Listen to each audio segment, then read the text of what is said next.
மல்லிகையில் தோழியத்தி தம்பி மானாக ஓடியது மயிலாக ஓடியது முயலாக ஓடியது சங்கம் போய் நுழைந்தவுடன் அழகிய கற்சிலையாக காட்சியளிக்கின்றது. அது மட்டுமல்ல நாம் விட்ட அன்பாகப்பட்டு நெற்றிப்பட்டு ரத்த பீரிட்டு அடித்துக் கொண்டிருக்கின்றது. அந்த ரத்தத்தை நிறுத்த வேண்டும். ஆகையினால் இந்த வனத்தில் இருக்கும் 108 மூலிகை பறித்து வடிந்திருக்கும் ரத்தத்தில் நிறுத்த வேண்டும். அப்படியே பறித்து விடுவோமா?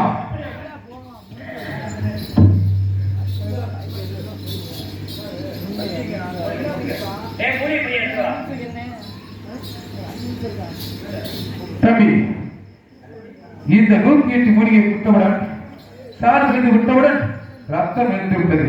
ஆனால் தாயாக பெற்றவள் ஆங்கார கோபத்தில் இருக்கின்றார். கோபத்தை தணிக்க வேண்டும். அப்படி என்றால் அந்த ஆட்டம் குறையார ஓடிக்கொண்டிருக்கு ஊனாக்குடி அழைத்து சந்தன மல்லிகை தாளாட்டு படி கோபத்தை திணிக்க வேண்டும். எப்படி தெரியுமா?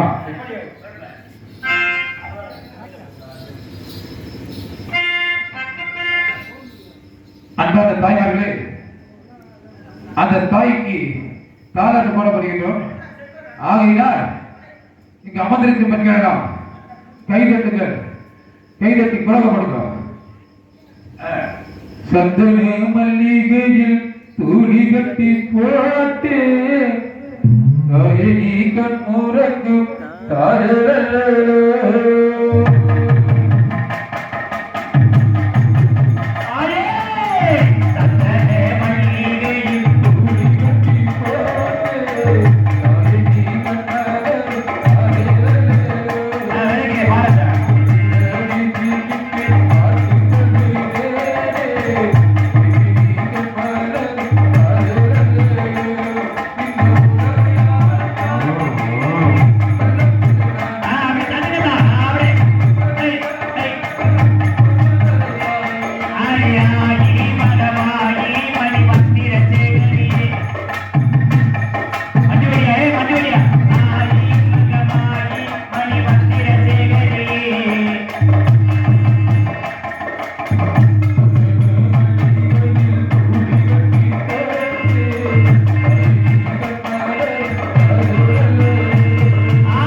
ஆங்கார கோபத்தில் அமர்ந்திருக்கீர்கள்.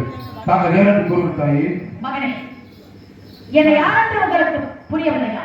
கூறுங்கள் தாயே. ஏன் ஒரு அம்மனும் சேர்ந்து ஒரு அம்மனாக காட்சி கொடுத்துருக்கீங்க, யாருக்கு புரியவில்லையா உங்களுக்கு? விவரமாக கூறுங்கள் தாயே. அந்த பூந்தாட்சி பண்ண கோபுர